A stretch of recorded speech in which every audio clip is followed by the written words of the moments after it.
today is how to study the Hebrew Bible with particular focus to the book of Joshua. So let's look just briefly at what kind of things we'll be looking at. First, I want to introduce the Hebrew Bible, which is also the Old Testament, to you just in a general sense here, just so that we have an idea of what we're looking at. Some of you may know this material already. And then we want to look at the background to the book of Joshua as we focus more on the book of Joshua. Then we want to, in particular, understand the contents of Joshua. How does one understand the contents? In order to be able to learn it, or even eventually to teach the book of Joshua, you need to understand the context. And then finally, I'd like to talk a little bit about how does one teach a book, not just simply learning about the book, but communicating it to other people. So this will be an outline of what we'll be looking at today. Okay, let's first do an introduction to the Hebrew Bible. And one of the things about the Hebrew Bible is that we call it that because all of it, or almost all of it, is written in Hebrew, and that's the original language, unlike Greek, which is the original language of the New Testament. But there's another thing that's different, is the way the books of the Old Testament or Hebrew Bible are arranged. If we look at most English Bibles, there's a few exceptions. They start out with the 5 books of Moses, what's called the Torah, or the law. They then go into what we call the history, Joshua, Judges, Samuel, Kings, Chronicles, and so on. And then they talk about poetry. There's where you have Job, Psalms, Proverbs, Ecclesiastes, Song of Solomon. And then we go to the major prophets, Isaiah, Jeremiah, Ezekiel, Daniel, and also Lamentations is included with that. And then finally, the Old Testament in most English Bibles ends with the 12 minor prophets. And here you see the arrangements by subject. I believe it's following more or less the arrangement of the Vulgate and the Septuagint that we'll talk about a little bit later. But the Hebrew Bible today is actually arranged a little bit differently, at least in the traditional arrangement. It is arranged by the role of author. And first of all, you start out with the Torah again, the laws of Moses. All of them always start with the first 5 books of Genesis, or the Torah, starting with Genesis. And then they have what they call the prophets. And this might be familiar to you because there's a verse, even in the New Testament, it says you can divide the scripture, which was at that time just the Hebrew Bible, into the law, the prophets, and the writings. So you have a little bit of hint of that.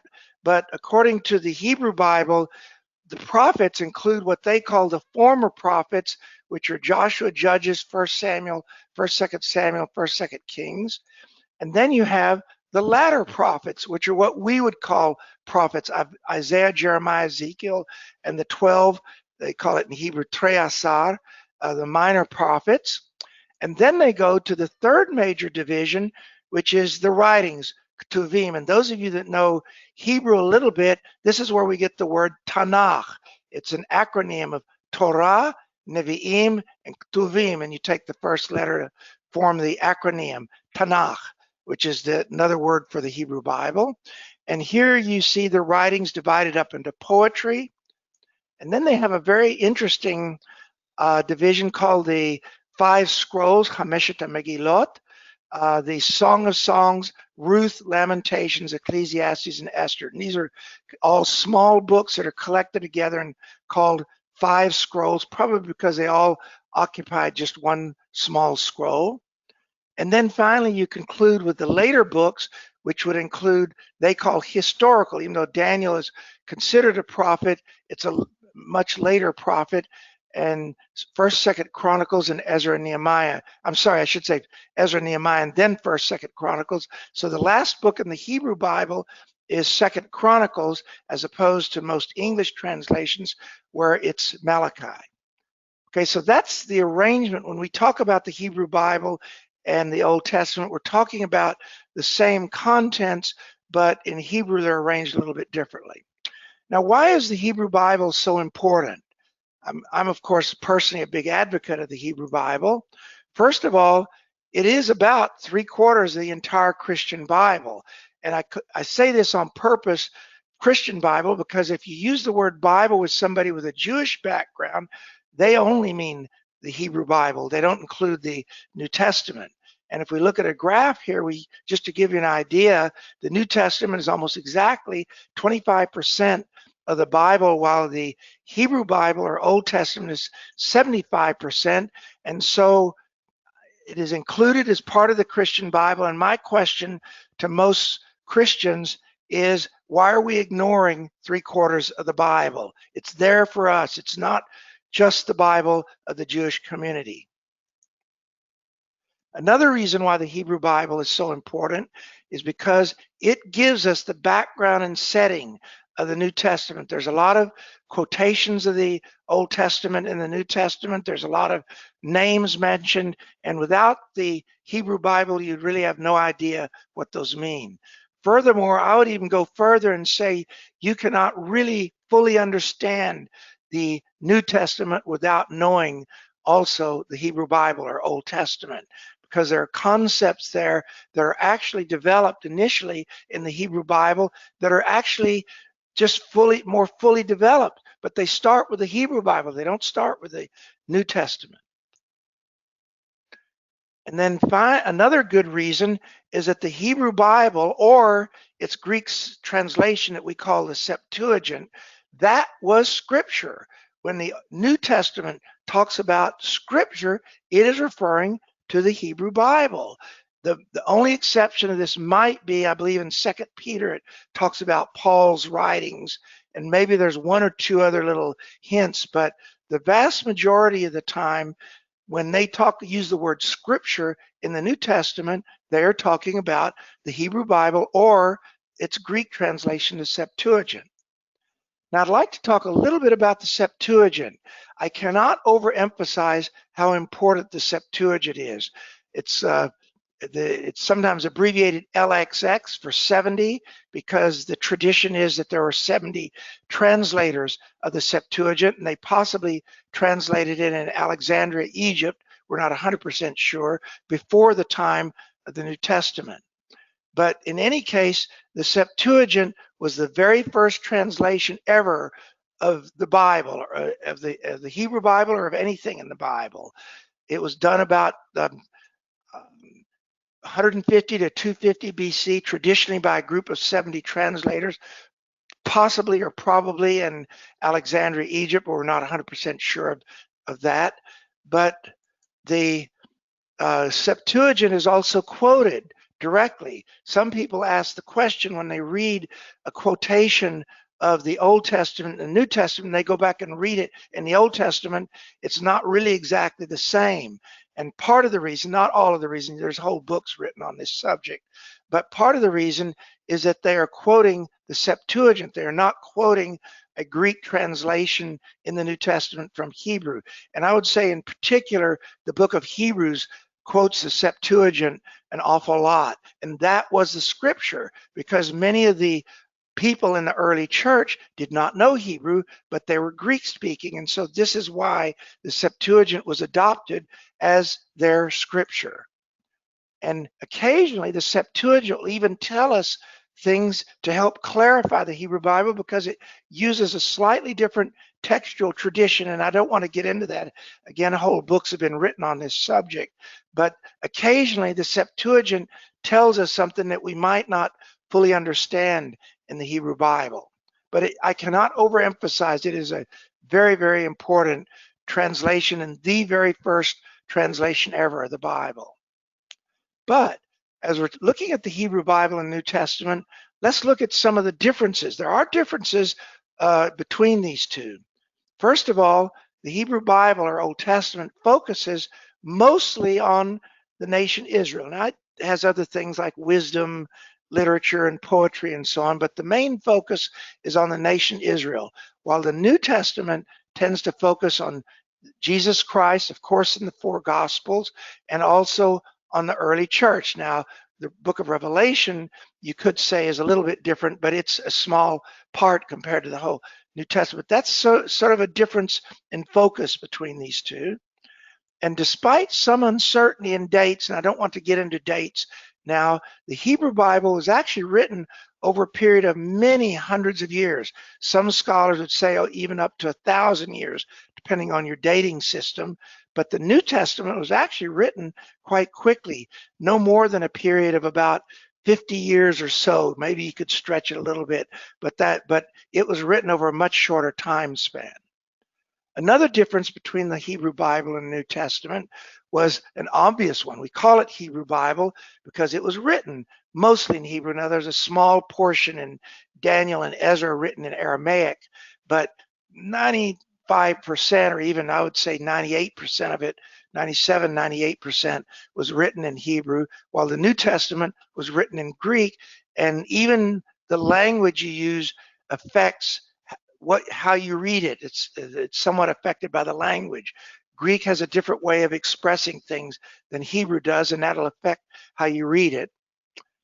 And then finally, I would add the Hebrew Bible really has a much wider range of writing styles. They have narrative, they have poetry, they have different kinds. I'm not going to go into all the detail, but that's an example of, in particular, the two kinds, while the New Testament tends to be more didactic. That is, it just simply expresses the letter as here's an instruction. Didactic comes from instruction. Here's the instruction that the Apostle Paul gives in the letters to the early churches. Here's the story of Jesus Christ in the four Gospels. Now, parts of it, there's a few parts that are poetry in the New Testament, but there's a much different type of genre, we could almost say, from a literary viewpoint in the Hebrew Bible compared to the New Testament. So we've given you a little bit of background now on the Old Testament, on the Hebrew Bible. Let's focus now on how I would approach the book of Joshua if I wanted to learn more about the book of Joshua, or even if I were privileged to teach the book of Joshua. How do I approach the book of Joshua? I would say there's two important things, and this, of course, would apply to any book. First of all, I feel it's very important to learn the background of Joshua, because that will give you a context so that you can understand when he mentions specific place names, or he talks about events, or he talks about people. Learning the background of the book will really help make the book come alive, and so that it helps better understand what the book is talking about. So the background is important, and then of course the contents are important. And when I talk about background, how do we approach the background? Well, I would first gather background questions, and I'll give you some examples of that in just a minute. And then I furthermore would get resources that would help me understand the background once I've gathered some of the background questions that we have. And nowadays, especially the English-speaking world is blessed with literally myriads of resources. Unfortunately, people in other language groups are much more limited, especially the more obscure languages. But anyway, English world is blessed with many, many resources to help understand the background. What about the contents of Joshua? Well, obviously, you need to read the book in order to understand it, and so on. We'll talk about reading the book of Joshua.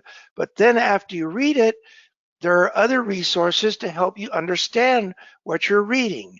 But again, I emphasize the reading comes first, not the commentaries and study Bible notes, which we'll talk about in just a minute, to help you understand it. You must read it so that you can understand it for yourself. So that's our approach in the big picture, how we would learn the book of Joshua. So let's talk about gathering background questions. Here's the kind of questions I would ask about if I were to approach any book study. First of all, I would even ask, where do we get the name of the book? What's the connection of the name with the contents? Where did they get this name? And sometimes with different books, it's a different answer. What does the name of the book mean? This isn't so important in the New Testament, but many times it's very important in the Old Testament. And just about every book name in the Old Testament has a meaning behind it. And many times that meaning is either related to the author or the contents of the book. And sometimes you can ask, who is the author of the book? But I have to warn you that many of the books of the Old Testament we really don't know, because they don't say. They just simply write the book. And yes, there's tradition of who might have written it, but specifically, it doesn't always say what the author of the book is. Where did the events take place in the book? That sometimes helps us understand the background. Many times the events take place in Canaan or Judah or Israel, but sometimes they take place in the exile. Sometimes they even take place in Egypt. And what was the time sequence? This is very important because the Old Testament covers a huge range of events over hundreds of years. And where does this fit in with the relationship of the rest of the Hebrew Bible? What's the context? If I were to just pull out a book at random, am I going to pull it out at the beginning during the period of giving of the law of Moses? Is it in the exile? Is it during the period of kings? Is it in captivity? All sorts of questions you can ask. It's important to know what's the time sequence of the book. And then finally, it never hurts to write a short summary of the book, or at least key words of the book.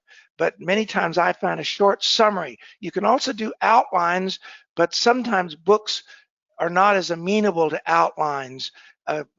That's more of a Western thing to have point 1, point 2, point 3, but at the very least, we should write a short summary of the book so that we know, what is this book talking about? What's the big picture viewpoint of the book? So let's look now at the background resources for the book of Joshua. And we're going to now get into accordance. And all of you, or at least most of you, I hope, are accordance users. And I want to really show you on this how to use accordance for the resources. There's a vast range of resources for accordance, and I'll give you examples now how we use background resources to help us get into Joshua. First of all, what kind of resources would I use if I were asking these background questions that I talked about earlier? First of all, I would go to a Bible dictionary or Bible encyclopedia article on Joshua, and it's a nice place to get an overview of the book of Joshua. Another thing that people overlook is that almost every commentary doesn't just include a commentary verse by verse on the book, but almost all of them, and most study Bibles also, give at least a short introduction to the book here. And many times reading that introduction will give us a background to the book. You also have surveys or introductions to the Old Testament. Now, if you're in seminary, many times they'll do these surveys or introductions as a textbook in the class. But even if you're not in a seminary, sometimes these surveys or introductions are nice if you want to get in one book an introduction to the entire Old Testament, and you go to the chapter on the book of Joshua. And then, of course, we have to go to the accordance resources. We have the accordance timeline, which are unique to accordance, in the Accordance Bible Atlas, and I'll show you in a minute how to use those. So let's first go one by one through each of these resources so that you get an idea of what's available and what I would look up in each resource. First of all, everybody gets Easton's Bible Dictionary. This is a resource that's included in every copy just about of accordance, to my knowledge, or especially on the English track, maybe not the original languages.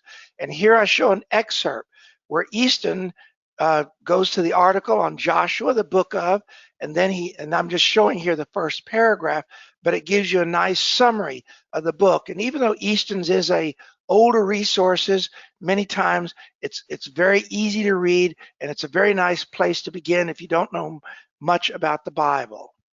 Another resource that is included with just about every user of accordance is the Erdman's Bible Dictionary.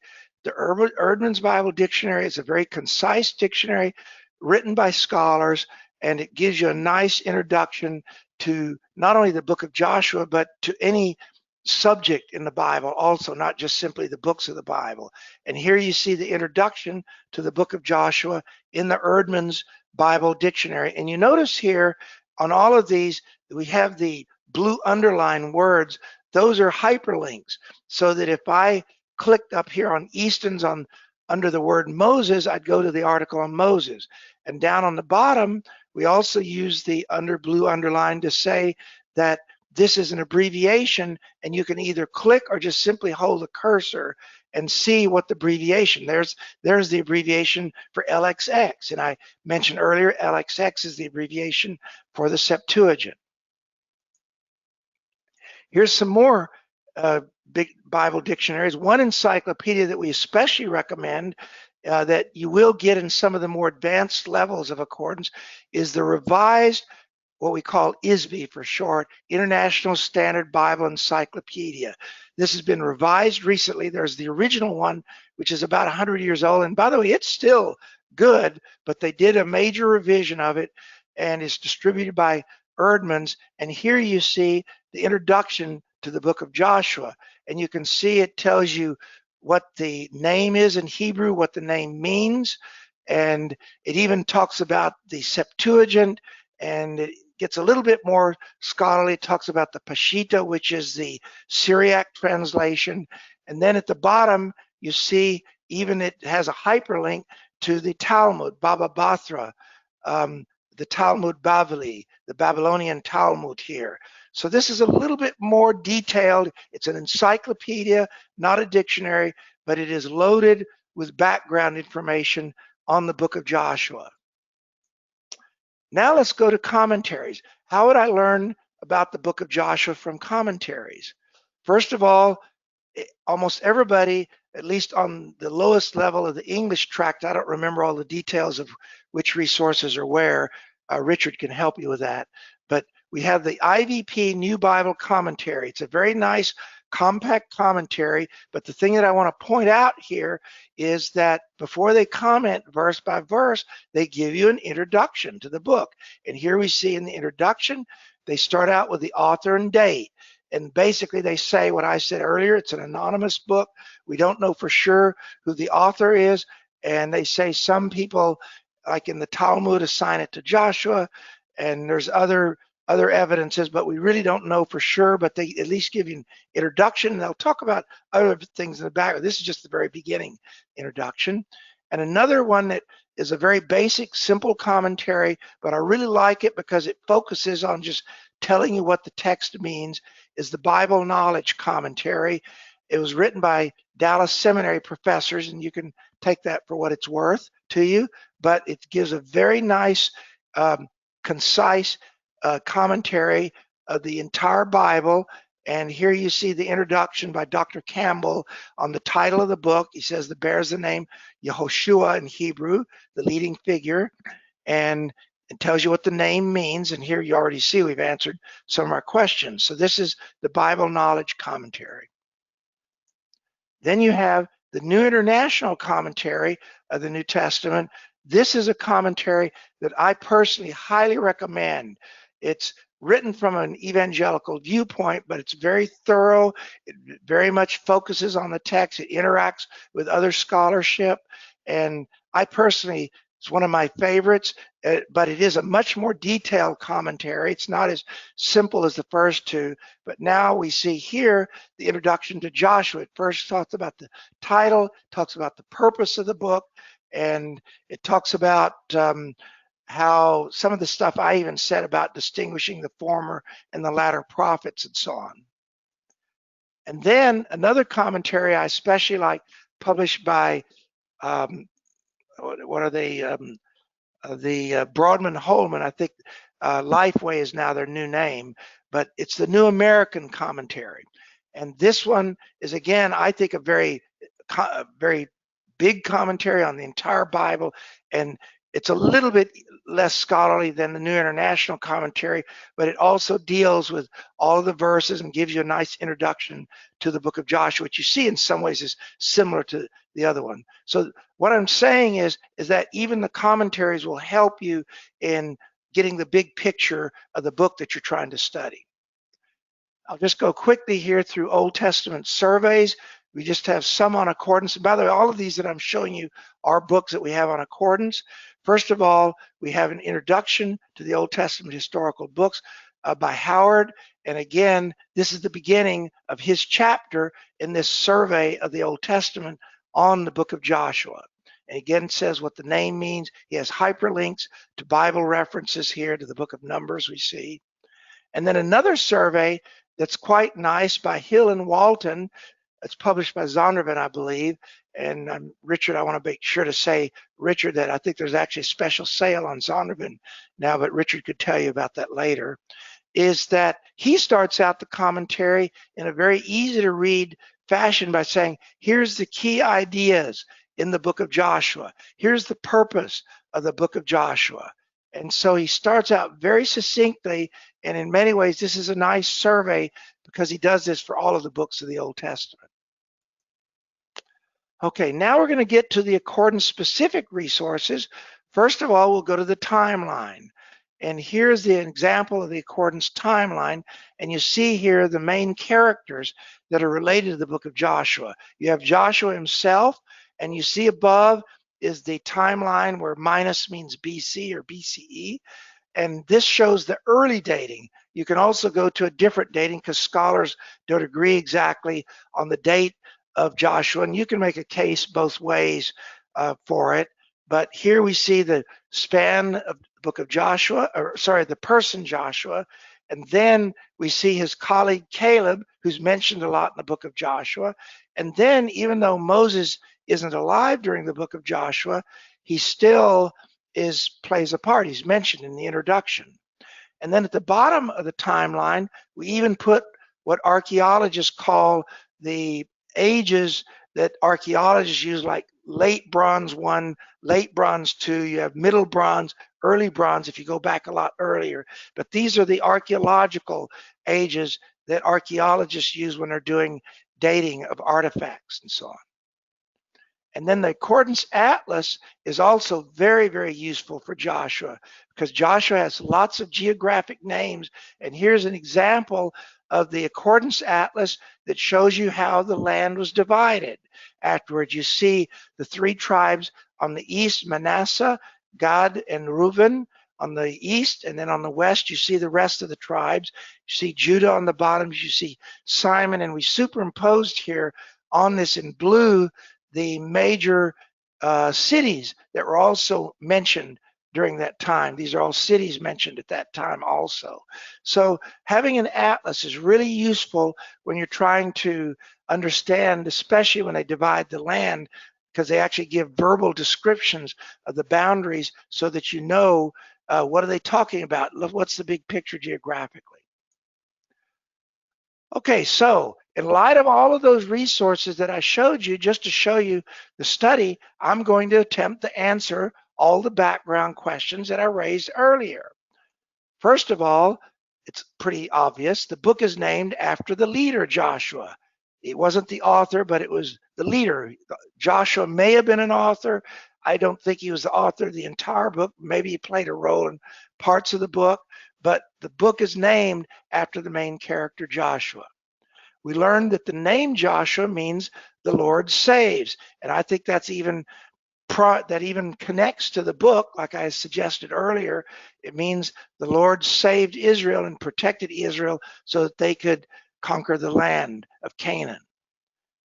But we're not sure what the author of the book. That was my third question. Do we know the author or don't we? Well, it really doesn't give the name of the author, and we're not sure. Some have said Joshua, some have said Samuel, some have said others, maybe the elders of Joshua maybe wrote it down, but we don't really know. That's just guessing. There's really not much hint in the book, too much hint as to who the author is. The events take place mainly in Canaan. They start out on the east side of the Jordan River, but the majority of the book takes place in Canaan, where Joshua conquered and then later divided the land.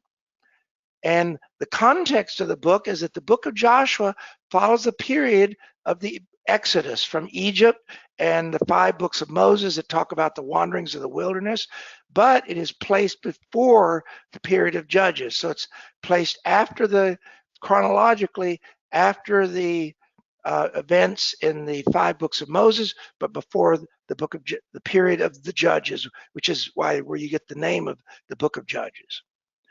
And what is the main summary? Well, this is almost too brief of a summary, but I'll just go ahead and say it here. This book deals with the conquest of Canaan by the Israelites and the division of the land among the 12 tribes. That really summarizes most of the book. I know there's a few other little things at the end. He talks about the history of where Abraham came from toward the end, but that's really the main focus of the book. So we've looked at the background of Joshua. I hope we understand the big picture of Joshua. Now let's go look more specifically of the contents of the book of Joshua. First of all, what resources would I use if I want to learn the contents and not the background of the book of Joshua? Well, first of all, obviously, you need to read it. And I would say you need to read it in several translations. And if you even know some Hebrew, read it in Hebrew also. But even if you don't know Hebrew, if you read several translations, that'll give you an idea of what the text is talking about here. I would not depend on just one translation. I don't care how good the translation is. Okay, secondly, I would look at an outline or summary of Joshua. And what I'm talking about is more details than just simply the one paragraph summary that I gave, but rather a more detailed outline or summary of Joshua. I would then go, after you've read it, and a lot of people like to go to the Bible study notes, you'd then go to Bible study notes if you have a study Bible with you. And you have to be very careful, because there's been some study Bibles that have been popular for almost 100 years, and people used it so long they begin to give the same authority to the notes as to the Bible. And I'm saying you do not. The notes are very useful, but they are not the authority. The Bible is the authority. And then, of course, now we get to the commentaries. And the commentaries are like a study Bible, but much more detailed than a study Bible would be. And then finally, you might want to consult lexicons and dictionaries for words that come up that you're not sure about what the meaning of that word is. And again, I don't need to tell you that Accordance has all of these resources. But then I want to point out another resource that's not really a book. It's the Accordance Info Pane. The Accordance Info Pane is very, very useful, because as you scroll through the text, the Info Pane will update and just immediately give you all the resources you need in accordance to help you study a particular verse. And I'll show it to you in just a little bit. So let's go to the translations. That's where we're going to start. You always want to start by reading. You don't want to start by reading a commentary, what some commentator thought, but you should always start by reading the text. Here's an example in Accordance where I'm putting the ESV, the NASB, and the NIV. These are three popular translations on Accordance, and you can view them all in parallel. Here, this is the beginning of Joshua, and you see that they pretty much say the same thing, but not exactly. Two of them say after, but NASB says now. Now it came about after the death of Moses. After the death of Moses, the servant of the Lord said to Joshua, or the Lord said to Joshua. Anyway, you see little differences. Now, one of the biggest differences you see is that what is the relationship of Joshua of Moses rather, to the Lord?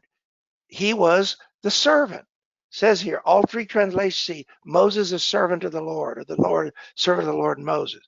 But then you see, what's the relationship of Joshua, though, to Moses? And here you get some differences. The NASB says he was a servant also, but it's got a footnote marker. And then the NIV says Joshua was the aide for Moses. And the ESV says he was Moses' assistant. So here's a case where all three translations differ, and it's a sort of a warning that you might want to look up that word and see. And furthermore, there's a hint here that it's not the same word as servant, because all three agreed that Moses was a servant of the Lord, but all three differ on Joshua being a servant to Moses. So that's a hint that it's probably a different word. Okay, and that's an example just from verse 1, just to study the contents and read at least 3, if not 5 translations. Okay, then I would go to an outline. If you could figure out the outline, if it's obvious, you don't have to do this formally, but it's very important to understand the big picture. Here is an outline of the first part of Joshua. And this outline you won't see in a book because this is the accordance outline. This is a tool that everybody gets when they buy accordances. They get this outline. It's a very detailed outline, and I can literally just read each line and get a big picture. The first 5 chapters talk about entering the land. The second part of the book talks about conquering the land, and I bet after chapter 12 it talks about dividing the land. But that's just, I'm looking ahead a little bit. And then it divides entering into the land with 5 sections here. Okay, but we're only going to look at the very first section. Joshua takes command of the people. Another outline most of you will get if you buy any English package is the IVP, New Bible Commentary. We talked about that commentary earlier, but not only does it provide an introduction to Joshua that we saw earlier, but it also provides an outline of the book. And just about every commentary provides an outline. And you see it's pretty similar to the accordance outline, but it's also a little bit different. Like they talk about entry, they divided the entering the land into the prologue and entering the land. Okay, it's a little bit different. And taking the land, not conquering the land. Another outline, which again, this is what a commentary would provide, is even a more detailed outline. This is the New International Commentary on the Old Testament, published by Erdman's, that I highly recommend if you want a really in-depth commentary. And here you see it's similar outline, but they even go into more details on it. They even say exhortation, encouragement, verse 1 through 9, which is what I'm going to actually do a study of in just a minute. But here you have an even more detailed outline of the contents of the book. Now let's go to the study Bible notes. Okay, we've read the translations, we've looked at the overview of the beginning. We're going to do a Bible study and see and look at the notes here and to learn it in more detail. First, we'll start with the ESV Study Bible. That's a very popular study Bible. We have several study Bibles. All of these, again, are from Accordance. That's why you see the hyperlinks here in blue. And there you see they start out with a comment on the first 18 verses, and then they go more specifically to chapter 1, verse 1, after the death of Moses.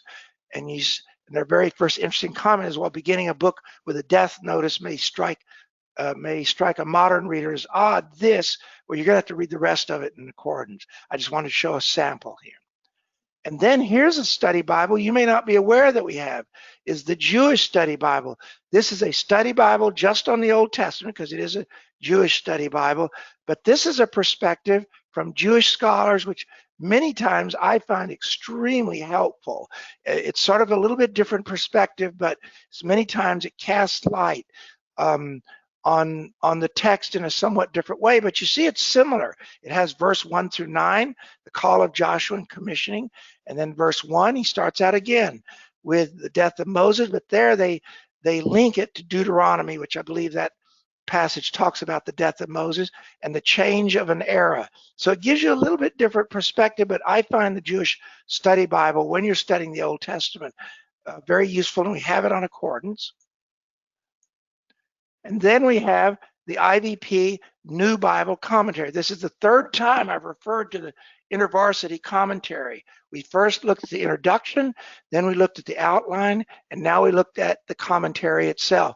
And you see how they integrated the outline actually into the commentary. They put Roman numeral 1, the invasion of Canaan, Roman capital A, the commissioning of Joshua, number 1, Joshua listing the Lord, and then they put the comment 1:1. There's the short comment on chapter 1, verse 1. And then we go to the Bible Knowledge Commentary, which we also referred to earlier in giving an introduction. It has the prologue and then a subcategory commissions, and then they say verse 1 is actually the historical background of the commentary. And then we go to the big one, New International Commentary on the Old Testament. We looked at its introduction and outline. Now we're going to look at after the death of Moses. And there's their comment, and it's a longer comment than a study Bible would give. It's more in depth, and it even has footnotes. You see here footnote 6, which in Accordance, if you put the cursor over that, you can either click on it or see the footnote in the instant details. and that plus we have a lot of cross references here. So you could see this is more detailed. And then we do the other commentary that I mentioned earlier, the American commentary, which again, their chapter 1, verse 1 starts as a introduction to the book, along with a footnote and a hyperlink to the verses. Now, we looked at study Bibles, we looked at commentaries, but sometimes, as I said, we sometimes need to go to lexicons and dictionaries, and I'm going to use the example that I called earlier in verse 1 is, what does he mean by servant versus aid or assistant to Moses? Well, the first thing I would go to that every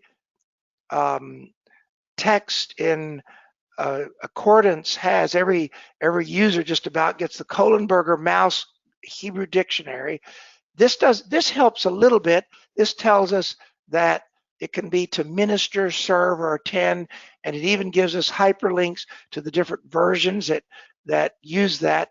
And one little interesting curiosity here is that it's mostly used as a verb, which gives it a Strong's number. It has the Strong's number, and it also has the GK numbers. These are Zondervan's numbering system, which are a little bit different than the Strong's number. But then at the bottom, it gives the noun form. There's one case where it means cultic service. And so the Strong's numbers are useful to distinguish the verb from the noun. But let's see what some others say. Here's the New American Standard Exhaustive Concordance. And what's nice about this is not only does it tell you the main meaning is to minister or serve, but it tells you the range of meanings here. These are all the different ways that that same word was translated, which tells you that this is a hint right here that this does depend on the context a lot. You have to look at the context, and context is king, to quote a couple of scholars that I know. You really need to look at the context to know exactly how to translate this. And they also likewise have the noun form for a religious ministry or service here. But these are what I call the basic lexicons, and these I would say are for people that simply want to know, what does that Strong's number say?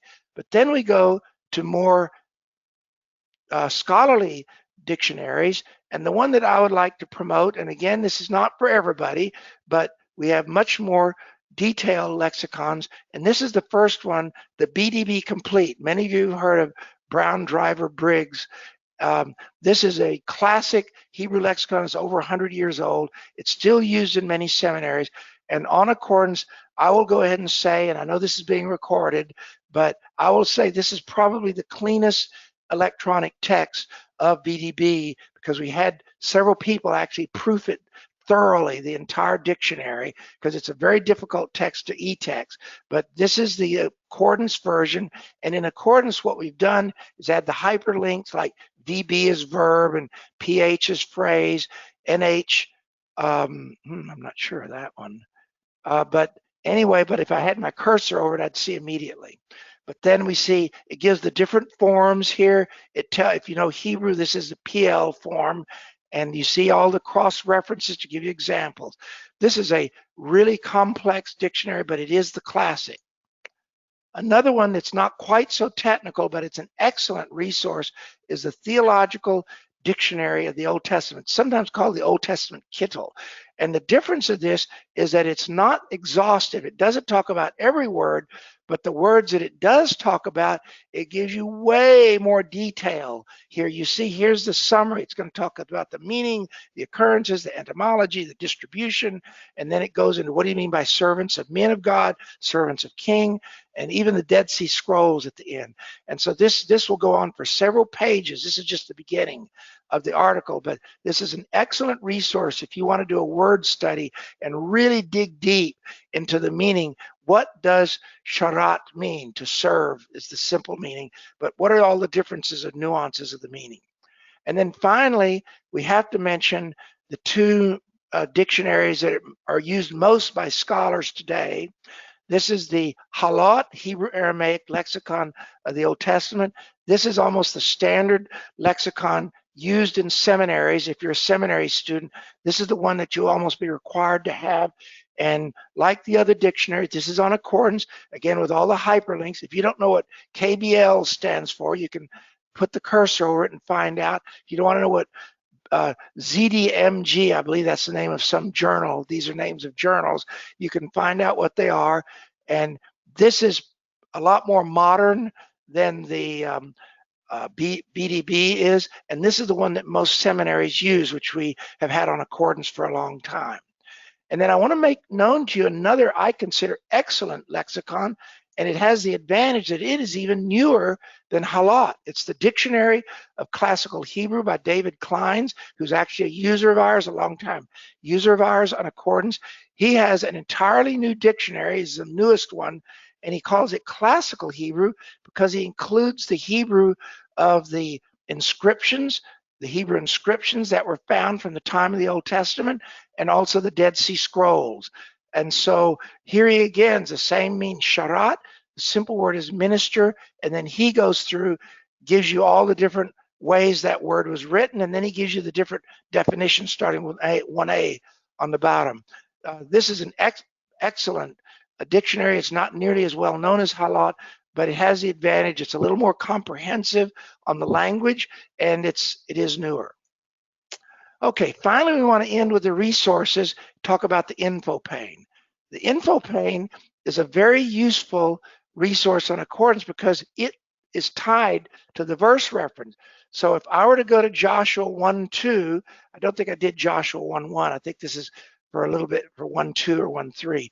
What do we get here? We immediately get the book covers of these 5 commentaries, which are the commentaries that I think it's in the order of the commentaries. But anyway, I can immediately have got 5 commentaries that I can click on that will let me jump to that book. And you can even show more. It just comes up 5 at a time, so it won't push the others down too far. Then we get cross references. All the cross references come up immediately. And again, they're all hyperlinkable. You click on them and or look at the instant details and you can get the verse. We even have topics, and here's an example of topics that relate to that verse. And as you scroll on accordance, the info pane will update so that you have all these resources literally at your fingertips as you're studying the verse. And so the accordance info pane is very, very useful if you are trying to learn the text of a particular verse. And there's actually a lot more options than this. I've had to hide them. There's other options like parallels and frequently used words and stuff like that that I haven't even shown here. Info pane is a very, very powerful feature of accordance. So now we're going to get to the last thing.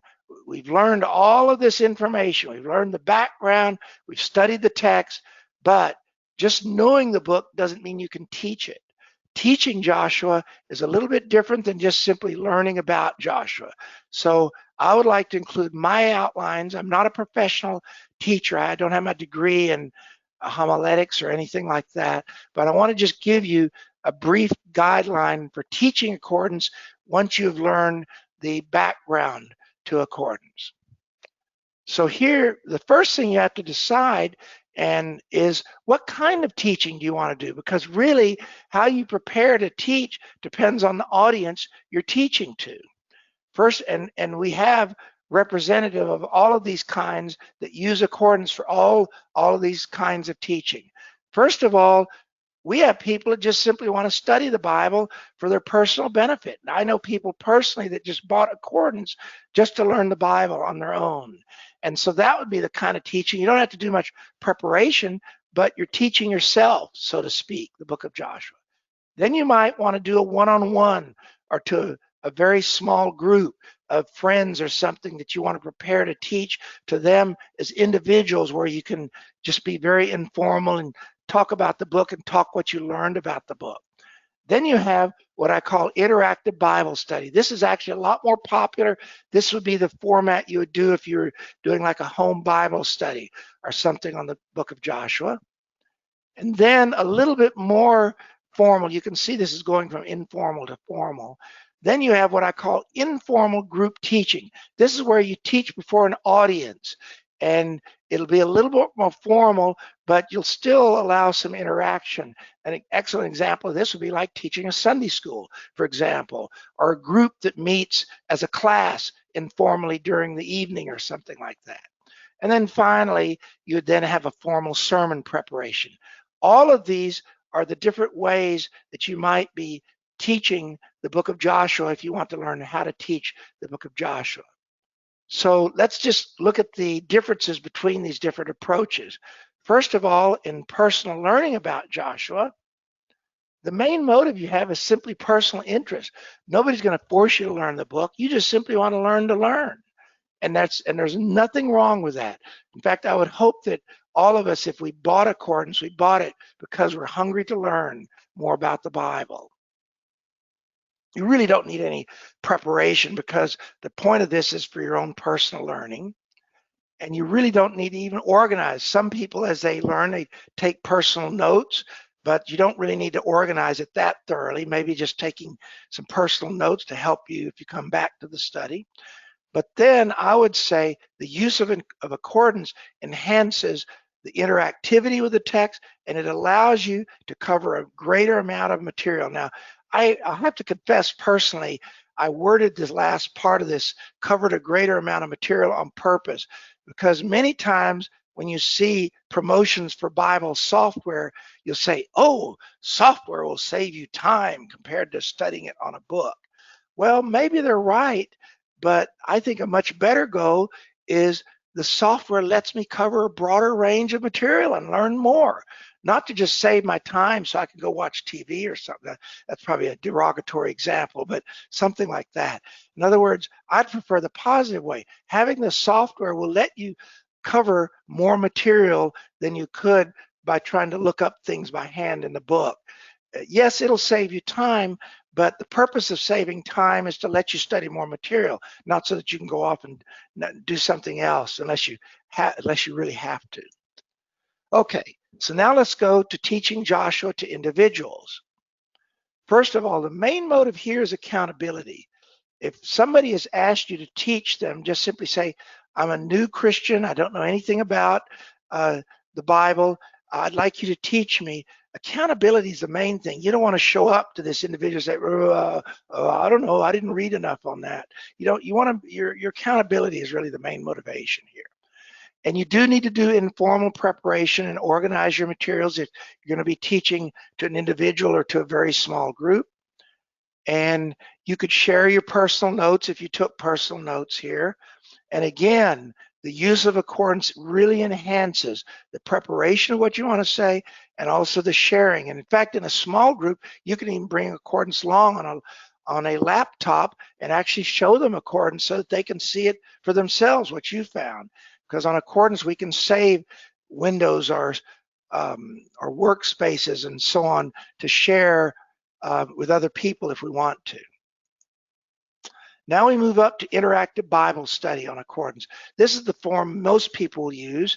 There you really should have written preparation and organization to prepare for this.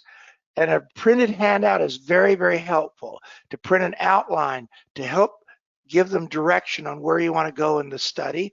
And if you don't want to do paper, you can do it electronically too. Okay. And the way my style is I prepare questions about the passage to encourage interaction, because this is not a formal sermon. People can ask questions, people can make comments. And in fact, I had this morning a study on Zoom with several people. It was an international study, and that was exactly my style. I want to encourage interaction. I want to encourage personal discovery. I don't want to just give them everything on a silver platter. I want in this study for them to think about it and them to study and learn it for themselves.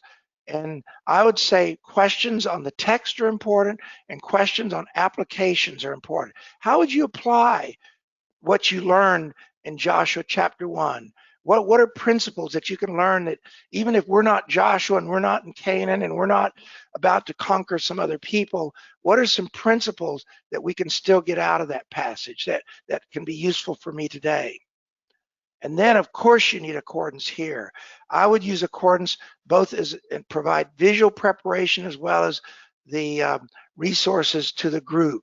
I've found personally that visual presentation is absolutely essential. I know some people are not used to it because we didn't have the technology years ago, but still it really it enhances the impact so that they know what you're talking about. Even just showing the text on a screen is helpful because sometimes you get lost. You don't know where you're at.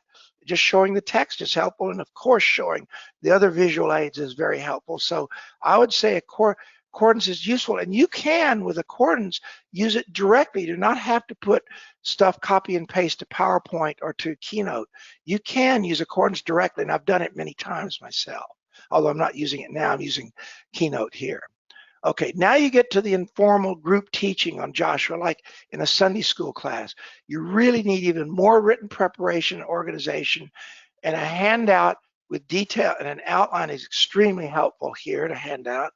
And there can be some prepared question, but really the focus here is more on explaining and application of the text to the group, even though it helps sometimes even in an informal group to ask questions. But here it's a little more organized, and here it's a little more, I could use the word didactic again, as you prepare and teach the group that you've been given responsibility to teach. And again, I say the same thing. Accordance is used in the preparation and especially for visual presentation of the resources to a group. And then the last one is formal sermon. I don't know anybody that I'm talking to, but some of you are responsible probably for church congregations, and you use accordance to prepare a formal sermon. And this requires, of course, the most written preparation and organizations. And one thing I have to say about preparing a sermon, and I've made the same mistake myself, sometimes it's more important to know what not to include in a sermon. It's too easy in accordance with the huge wealth of resources to almost have too much to say. You've got to know what not to include. You always need to know more than the audience, but just because you know it doesn't mean you have to tell it to them. And in sermon preparation, you want to keep it succinct and not just simply make a data dump, so to speak, of every little thing you read about the passage. You need to know in a sermon what not to include, and that's very, very important. It's hard to do too. A printed handout, many churches will include a sermon notes in their bulletin. That would be also very helpful. And the preparation for what I do is to include a transcript. If you make the notes too brief, like just an outline, sometimes you'll forget to say things that are important to say. But here's something that is really a pet peeve of mine. If you prepare a transcript, and a transcript is just that, it's a detailed outline or short paragraphs of what you want to say, but you don't stick with it rigidly. If you think of something very relevant or something you can add to it, but please don't just read the transcript publicly. That it really does not come across very well. The point of it, you want to make it sound extemporaneous, even if you're using it with the aid of the notes that you've prepared for the sermon. But please don't read it. I've heard too many people just read, especially, I hate to say scholars are the worst about this in a scholars conference. You go hear their paper and all they do is read it. I can read it by myself just as well as they can. But anyway, and then finally, accordance I would use not only in preparation, but again, I believe accordance or possibly using accordance to prepare a keynote or PowerPoint, that it really helps the visual impact on the audience as you present your resources. Now, I'm going to conclude this talk on how to do an interactive Bible study, and I'm going to give you an example. And again, it's not a perfect example, it's just what I would do. Please do not copy it. There's lots of ways you could approach this, but I'm going to do an example of how I prepare an interactive Bible study on accordance.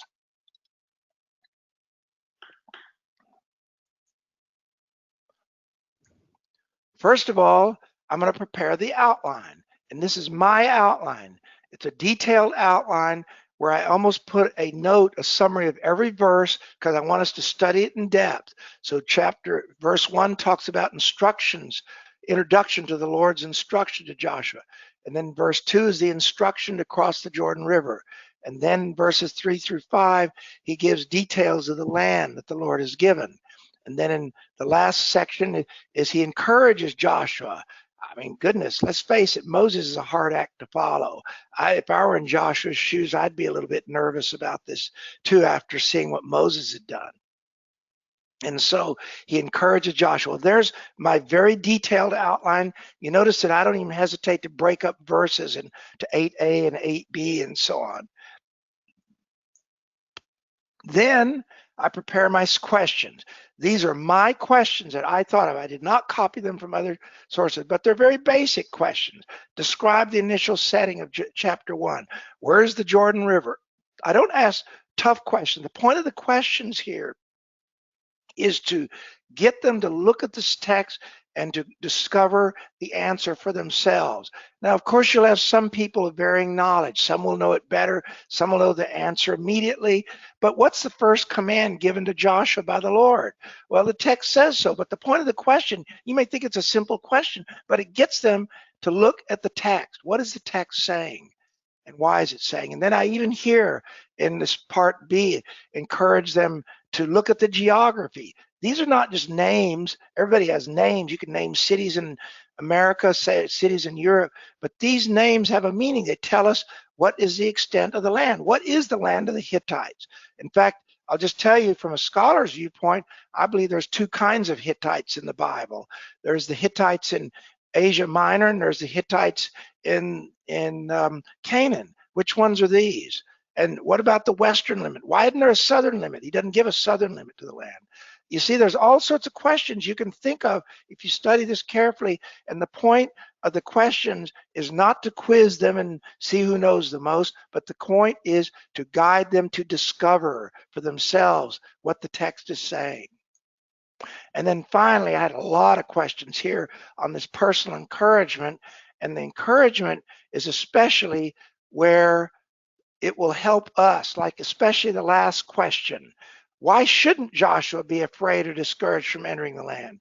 Well, that's a question we could apply to ourselves. Why shouldn't we be afraid to do something that may be daunting, that we're not sure if we have the capability of doing? There's an application right there. And I didn't even put on here, my last thing I always ask is give personal applications of what you've learned. I didn't put it here on the list of questions. So these are my questions. They might look rather detailed, but the point of this is to get them into the text and let them discover the meaning of the text for themselves, not just to dictate the text. Okay, and then I'm going to show you more things that I would bring into this study. I then would bring some background. For example, Canaan, we know where they are. Here's the Jordan River. I think you can see my cursor here. Here's the Sea of Galilee, the Jordan River. They were in the land of Gilead, and then they're going to cross the Jordan to the west into Canaan. And in the description of the land, they even mentioned the Euphrates River, the great river. And here's the Nile River. They came out of Egypt. We don't know the exact route, and went into Midian. Maybe again, we don't know the exact route. Midian could extend further north. And Mount Sinai, they got the law. But anyway, this shows the big picture of what they did, just so that we're oriented on the geography. And I'm a big fan of geography, if you haven't guessed that. And then you might later, when they start dividing the land, it'll be very, very useful to have this map that shows the borders of how the land is divided. And by the way, on accordance, we can build this atlas any way we want.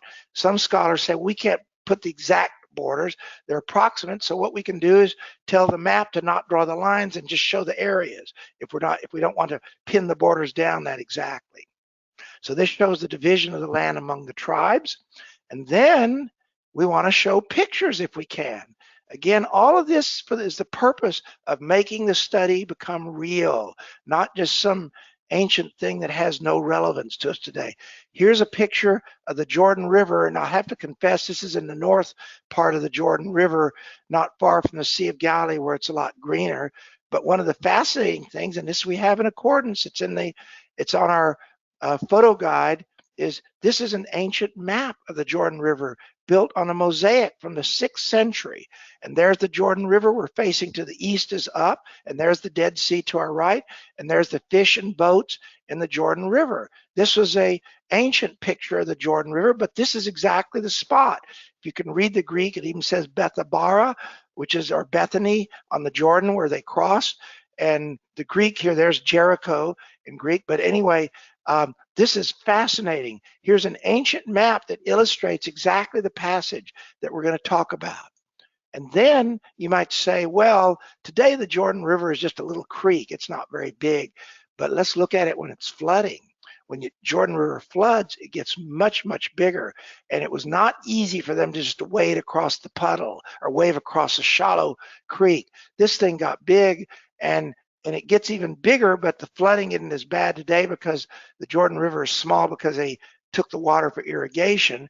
But look at this flood from 1935. It's almost a half a mile wide, where it's covering up all the trees and the shore and so on.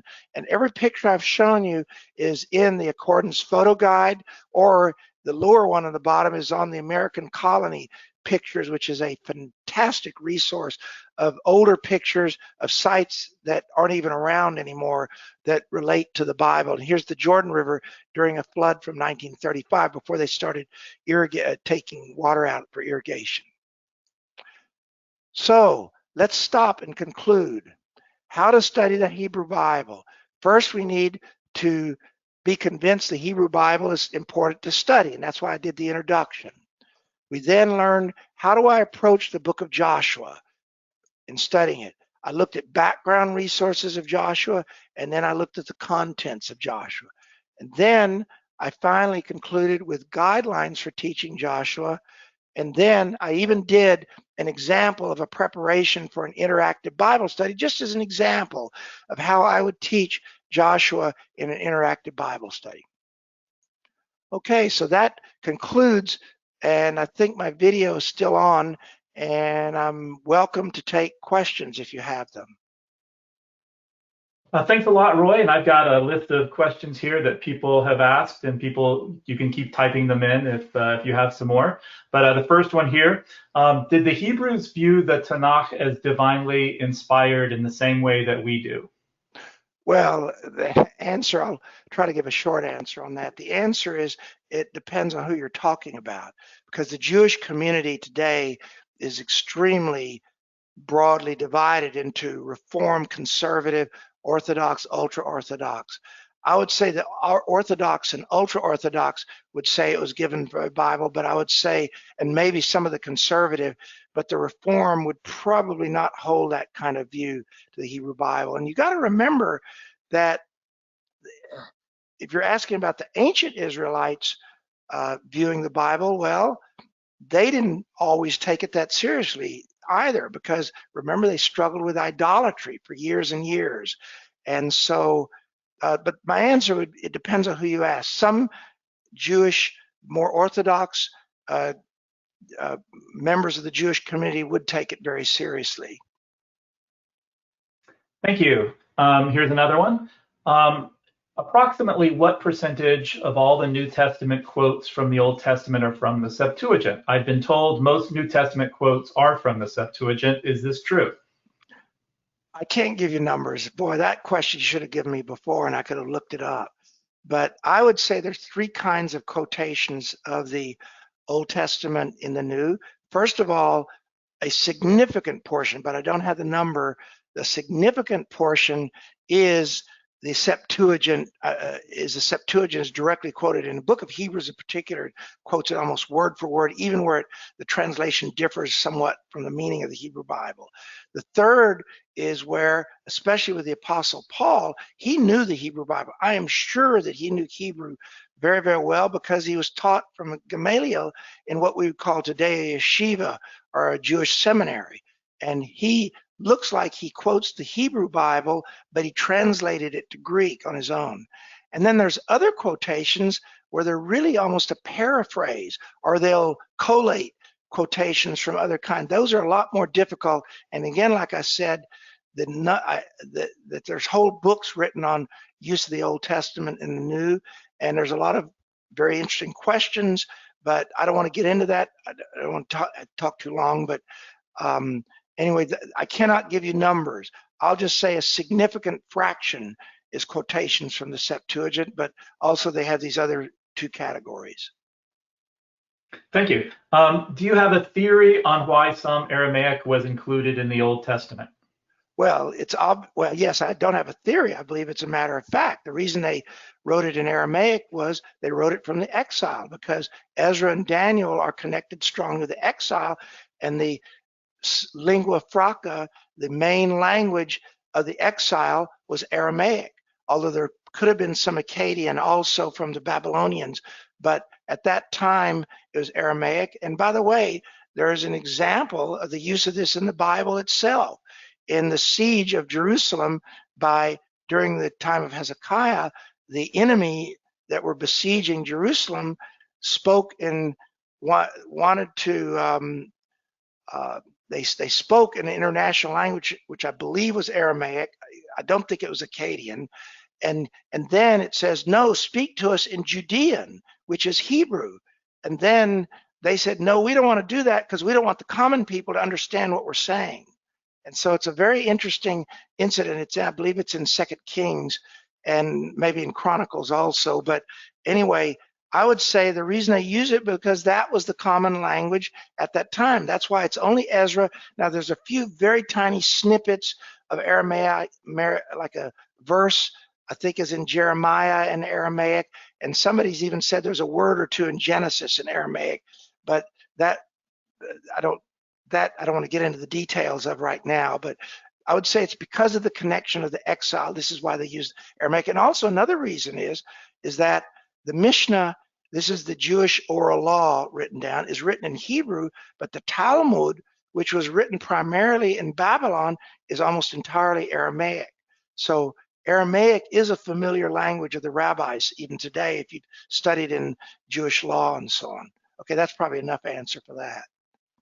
And let me just mention that it's pretty easy to search for all the Aramaic words in accordance. Yes.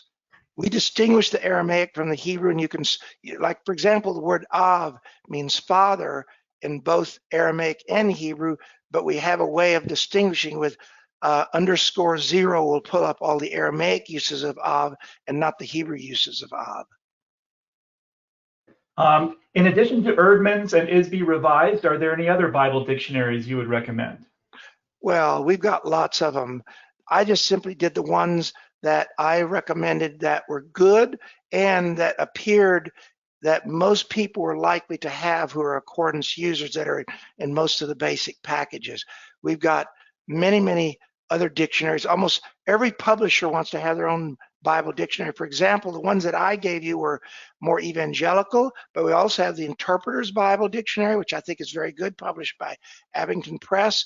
And there's also the Anchor Bible Dictionary, which is just outstanding, but I didn't want to show it to you because it is more of an advanced dictionary for scholars, and it's extremely popular. I think it's an excellent dictionary, the Anchor Bible Dictionary, and there's many, many others. You'll have to go to our website to see them. Great. There was a question about the in the images of the atlas that you showed. What color overlay from the atlas were you using? But it might be good to just talk about uses for some of those different atlas color overlays. Well, the colors are all user defined. This is the atlas is not a picture out of a book. It is a database that you build your own atlas out of. You can pick the pattern, you can pick the boundaries, you can pick the line colors, you could pick the shading of each of the tribes. In other words, it's the atlas was made for you to make the kind. You could pick what regions you want to show, you could pick what sites you want to show, and the atlas will even have interactive routes, like the route of the Battle of Gibeon, where Joshua goes and rescues Gibeon from the attacks of the Canaanites in Joshua 10. We have all of that in the atlas. Those colors were simply the colors that I picked. The background colors, I usually try to pick a light background color so that it's easy to read the labels. If you have a dark label and dark background, it's easy. But the Bible Atlas is extremely flexible. You can pick your background color. You can even pick your font. You can pick the font color, all of that. I don't know if I've answered that gentleman's question or not. No, that's great. This question, which book do you recommend to compare the Masoretic text with the Septuagint? Well, I would say you should use accordance. You could display accordance side by side, but using the Masoretic text and using the Septuagint do require some original language, and I'm not aware of, there probably are, I'm not aware of a book that actually specifically compares the two, but if you look at many modern translations, they will many times in the footnotes say the Septuagint reading is this. You won't see it in the older translation, but you will see it in the newer ones. And some of them will even say the Dead Sea Scrolls say this, because there's also the textual criticism of the Dead Sea Scrolls versus the Masoretic text. And sometimes the readings are very, very close, but sometimes there are differences. And you'll see where, and there's a few places where the Masoretic text says one thing and the Dead Sea Scrolls and the Septuagint say something else. It's very fascinating. And then you have also the Samaritan Pentateuch if you want yet another ancient resource to compare with. And all of this gets into textual criticism, which is rather technical and beyond the scope of this lecture, but we do have books. An excellent one, if you're a scholar, we highly recommend Emmanuel Tove's book, The Textual Criticism of the Hebrew Bible. If you really, but his is quite technical and it's intended more for scholars or professors and so on. Helen also pointed out, I can't think of a popular book that does that. Yeah, Helen pointed out too that we also have translations of the Septuagint available. Yes, that's an excellent. Thank you, Helen, for that. That we have two translations. We have the old Brenton's translation, and then we have the new Oxford Net's Bible, New English translation. The Septuagint's an excellent translation, but it enables you as a reader to compare directly, which you can do in accordance directly by just putting the text side by side, the Net's Bible with a literal English translation of the Masoretic text. In fact, we even recommend the JPS sometimes. That's a translation by Jewish scholars of the Masoretic text, and it follows the Masoretic text quite closely. And you can do this even if you don't know the original language. I'm glad you brought that up. And actually, we have a new one, a third one, the SAAS, the St. Athanasius Academy Septuagint, that was released pretty recently. Okay, thank you. I can't keep up with everything. We've got thousands of resources now. Great. I'm not sure if you'd be able to speak to this one, but the question is Joshua part of the Qumran findings? I would say yes. The Qumran includes the biblical books of Qumran, and I did an eAcademy lecture on the relationship of Qumran to the Bible, and I think it's recorded somewhere. But Joshua is definitely found, but how much of it, I don't know the details. I'm not a Qumran scholar, but the only book that's not mentioned is Esther, and they found a few fragments of Nehemiah and Second Chronicles, but not too much. But that tells me that we do have fragments, but again, Accordance has this. Accordance has all the books of Qumran arranged both in manuscript order and canonical order. So you can just open up the book of Joshua in Qumran and put the Masoretic text or an English translation or whatever you want in parallel and see for yourself how much Joshua, but I don't have the number with me, but I do know that Joshua does exist on some of the Qumran manuscripts. Great. Here's a question. What is your view of the older Jewish commentaries like the Talmud? Well, the Talmud is not a commentary on the Bible. The Talmud is a commentary on the oral law. The oral law is in the Mishnah. Now, you could, if you want to stretch it, you could say the oral law sort of relates to the Bible, and they do quote the Bible, especially Leviticus, but really the Talmud is more of a commentary on the oral law. It's not so much. If you want commentaries on the Bible, they're very ancient. Accordance has some of them, not all of them.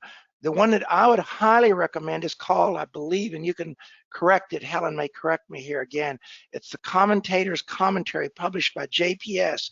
It has all the medieval commentaries in English of the law of the Bible, not of the Jewish law, the oral law.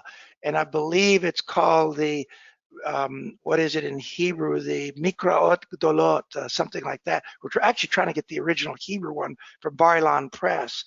And also, in addition to that, We have the original text, but you have to know Hebrew. We do not have it in English. We have the original text of the very earliest rabbinical commentaries. We're talking about first, second, third, fourth century of what's called the Sifra, Sifrei, and Mechilta, and those books, which are the very earliest commentaries, mainly of the Torah, of Exodus, Leviticus, Deuteronomy, and Numbers, and so on. And those are, believe it or not, in accordance, but unfortunately, they're only in Hebrew at this time. And yes, Helen mentioned that that is called the Commentator's Bible that you were mentioning. Okay, the Commentaries, the Commentator's Bible. Okay, I didn't say it quite right. Right.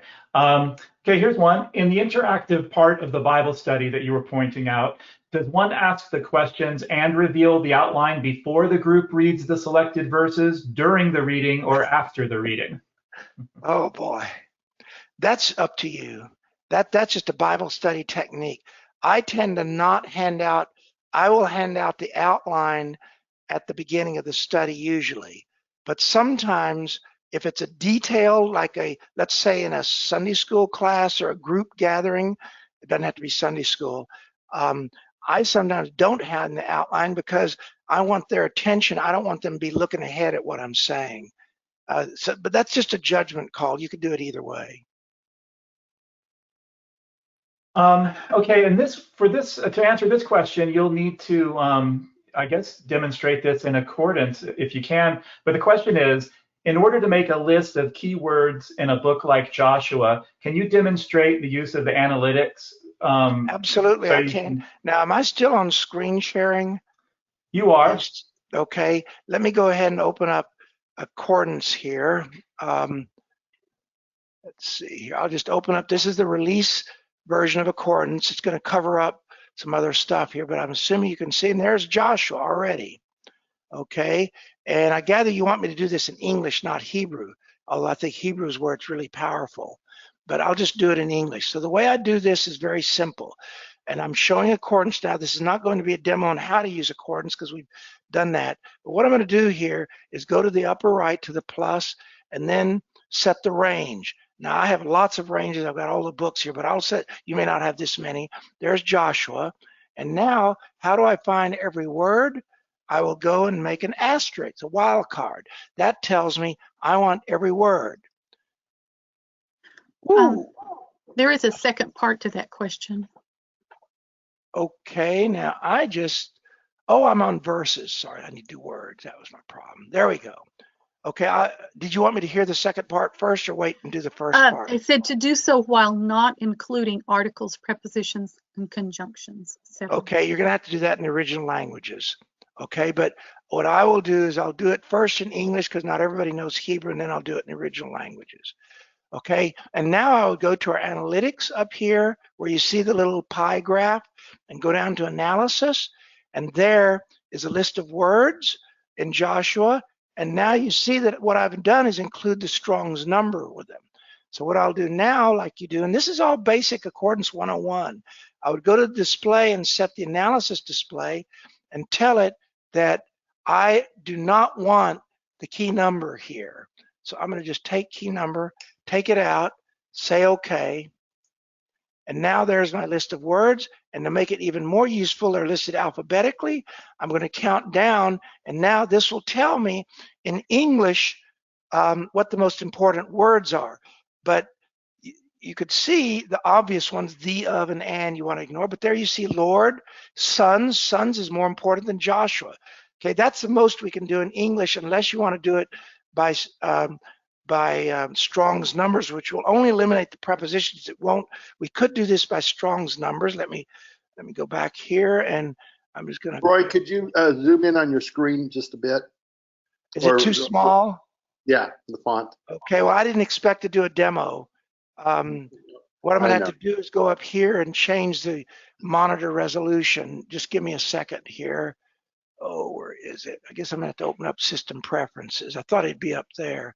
Go to System Preferences, Monitors. Where are they? Displays. Okay, I'm going to do a Scale Display, and I'm going to set it bigger. Is that better, or do you want it even bigger? Hello? I think if you just take your camera off for a moment, it will enlarge the screen on our end for the accordance. Okay. All right. So let me just take the camera off here. I'll turn it off. Ooh, I don't even see it. Oh, there. Wait a minute. There it is. Okay, there. Did that help? Did that make the screen bigger? Yes. Okay. All right. Is this big enough for people to see? I can make the size of the text a little bigger here. Okay. Now what I'm going to do now is go up to the preferences and sort it by key number. And now you see that this is now the Hebrew words that I'm sorting. And this is all from English now. Okay. And now you see something that's very interesting. Whoops, I didn't do one other thing here. Is you'd probably like to know, oh, let's subsort it by word. And now you can know the meanings. Okay, no doesn't, wait a minute here. None of these have key numbers? Okay, there you go. Okay, there is the word ben. You see that ben in Hebrew is the most popular word. It can mean children, descendants, sons, or ben hinnom. And then there's kol and so on. There's Adonai. It's interesting that kol is used more than the name of God. Now to do this correctly, I'm just showing all of this for the benefit of Hebrew users. Let's go now change the text to the Hebrew Bible. And I'm not going to run the same search. What I'm going to do is what they asked for. Did they ask to show just the nouns and verbs? What I'm going to do up here is search for tag for noun, do any noun, and then I'm going to put an or here, and we'll just do the nouns and verbs because they're the most important, and then go here to the tag and add verb. So I'm going to say I want all the nouns and verbs, Joshua. There they are. And now, not only you see how the analytics updated automatically, I'm getting most of the major words. I'm not getting the little words. Again, you see son is the most used word in the Hebrew Bible in Joshua, and then all, kol, and then Adonai, and it's roughly the same as it was with Strong's numbers. And then the name Yehoshua, Joshua, and then Israel and city, king. There's all the common words listed by frequency of occurrence. I think this answers the question of the person that asked that question. Did I get the answer you think of what they wanted? Yeah, I think that was great. Thank you for showing it in both languages. Okay, you want me to go back to this monitor or? Well, we've only got one more question, unless anybody else wants to type something in here. This may actually be a good question to ask in our forums, which I always like to mention. Forums, we've got the best users in the world, and the forums are filled with them. But the question is, what are some non-conservative resources for background study? Do you know of any off the top of your head? Oh, we have lots of them. I mean, I mentioned the Interpreter's Study Bible, the Interpreter's Dictionary. Those are more mainline, not conservative. Anything that's Jewish is not going to be conservative in the Christian sense. I would say the Anchor Bible Dictionary is mainstream. It's not conservative. And even Erdman's dictionary, even though it's published by Erdman's, it's actually a little mini Anchor Bible Dictionary that reflects the same editor, David Noel Friedman, who did the Anchor Bible Dictionary, did that.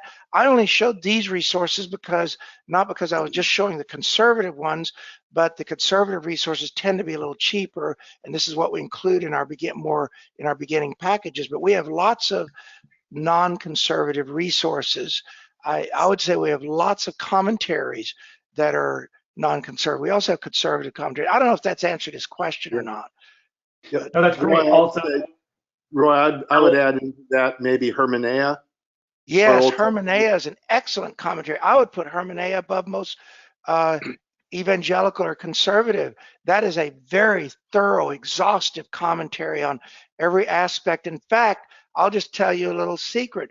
Hermeneia was the commentary I went to the most when I was translating the book of Joshua for the HCSB. I went to Hermeneia. And I have found articles in the Anchor Bible Dictionary on subjects like repentance and so on that were better, I felt, than any of the evangelical or conservative dictionaries. So we're not trying to be partial. We also have Catholic resources as well as what I call mainline resources also. And maybe if you want a list of them, it'd be better to ask the question on the forum. But that's just Another one would possibly be Anchor's commentary too. well, I meant Anchor's commentary. I mentioned Anchor's Oh, commentary. okay. Hey, That's the thorough one. I have a question a person asked. I already know what the answer is in my book, but if they can read Hebrew, excuse me, if they can read Hebrew, what Bible translation do you think lines up best with the Hebrew text to read or study Bible to read? I'm laughing a little bit like I'm doing an interview on TV. Well, I know which one you're going to say. I know which one I'm going to say. Well, none of them are perfect. Okay. The problem you have in translation is you have this tension between how accurate or literal it is versus how it communicates. In other words, you can have like the Young's literal translation in the 19th century is an extremely literal translation from the Hebrew, but it's very, very hard to read. And in other translations, like the Message would be on one extreme, and I'm not saying these are bad. Some people love the Message, but the Message really is almost a paraphrase, and I just, it doesn't really that literally translates to Hebrew. If it were me, I would do my own translation, but that isn't that arrogant. I don't like any of them. But I would say if you want the more literal translations, I would say certainly the RSV is an excellent literal translation. It's not specifically conservative. It was mainline, but it's been replaced by the NRSV.